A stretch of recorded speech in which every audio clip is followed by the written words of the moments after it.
Would you play a game developed by a cult with intentions to brainwash you?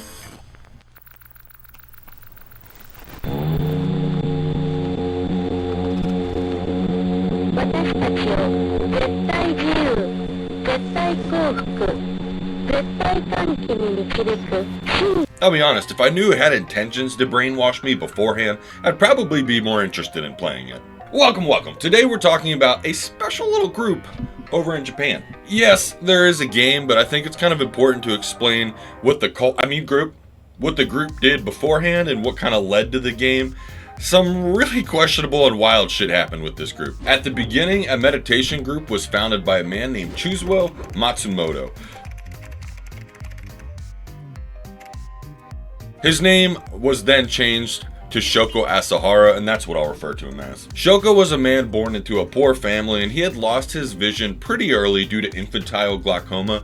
He also spent most of his childhood in a school for the blind. According to some websites and articles, they claim he was a bully and would extort other young blind kids for their money, which, if everything I'm leading into is true, I wouldn't be very surprised if this did happen. Now, a bit later in life, Shoko started getting into his more spiritual side. Generally, when I think of this, I think of people getting more in touch with their fellow humans, centering one's mind. But this kind of was more extreme than that. Shinrikyo was the name of the group or meditation group that was founded by Shoko, or Master Asahara as he was known to his followers. He had really developed some twisted views over the following years. His ideology was born out of some dissatisfaction with traditional Japanese Buddhism. Supposedly, Shoko had received some form of enlightenment from the Dalai Lama back in the times of the mid-80s. Shoko even started to believe he was the Lamb of God. If you don't know what that is, you're basically Jesus or the reincarnation of him. According to some, members would be initiated by a blood ritual where they would consume some of Shoko's blood. Tasty! Brother, with the belief that it would give you some tiny itty-bitty essence of Shoko's or Jesus juice power. Consuming his bathwater was another one of these thoughts with a pretty similar belief. It's pretty gnarly, to be honest. But there is money to be made with selling bathwater. Get on it. Shinrikyo had grown at a very fast pace.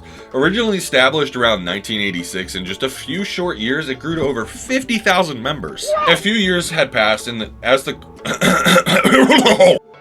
okay. Few years had passed and the cult grew into some really heavy-handed methods. They started trying to even get some of their own members, establishing the local government. They were buying up a whole bunch of property and real estate around, just trying to really spread their message. Now, Shoko did believe that Japan was destined for World War III, and out of the ruins of World War III, Shinrikyo would be the new government for Japan. Pretty crazy thought, but yeah, that's what he believed. Knowledge is power. Things really started to take a turn for the worst. On June 27, 1994, in Matsumoto, Japan, a residential area was having a quiet, average night like any other until Shinrikyo attacked. The first attack really had two main goals. The first one was to test its efficacy of the sarin gas. This is a toxic nerve agent, which I'll explain a little bit more in a second. The second was to take out 3 judges that supposedly had some kind of entanglement in some of Shinrikyo's property and real estate, tying things up. The sarin nerve agent is a really toxic chemical. Basically, the way it attacks is it paralyzes all of your muscles in a contracted form, and over time, this causes you to basically exhaust to the point that you suffocate. Pretty brutal way to go, to be honest.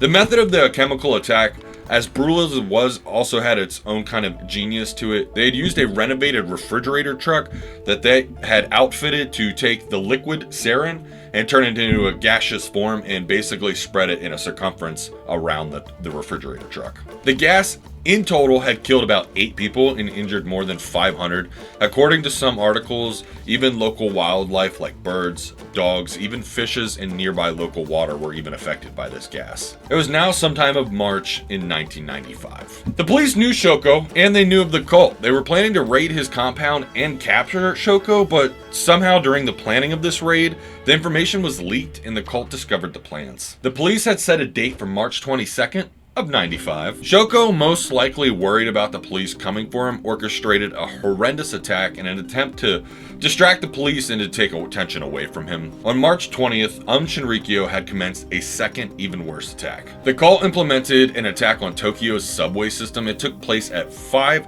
separate locations at the exact same time. This large attack killed more than 13 people and injured thousands. It's also pretty crazy that this was only just to try in an attempt to distract the police away from Shoko. This is where the attacks commenced on the metro. This is what I found online. I do hope that this information is accurate. If you know anything else, let me know.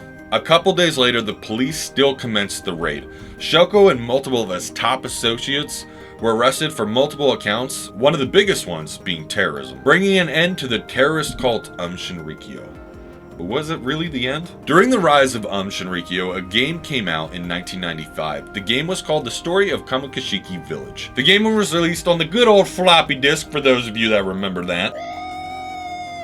I did my absolute best to find this game. I really wanted to explore it. I wanted to play it for myself. After hours of digging through forums, I just could not find it. The game was an ARG, which is an alternate reality game. You played as Shoko and you had to control supply lines, bottle up that good juice.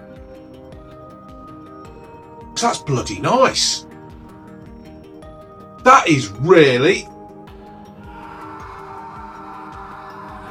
And some delicious bathwater, of course. The game had ultimately 2 endings. One was you did commence the sarin attack and it was successful. And then the second one was the apocalypse came and you lost.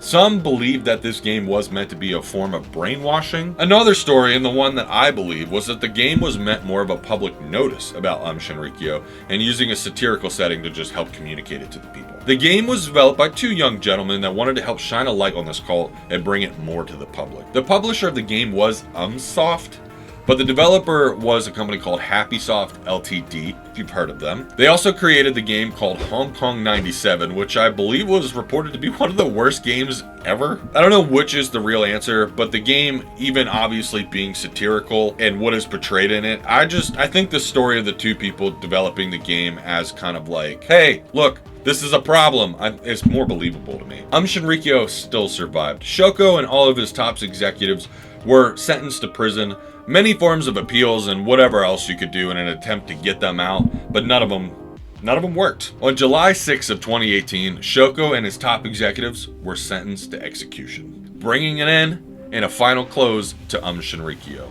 Looks like Japan and US have one thing in common, and that's an incredibly slow legal system. Now, I'm not saying the death sentence or anything or rotting in a hole or solitary confinement is the right way to go. It took 23 years for any decision to be made.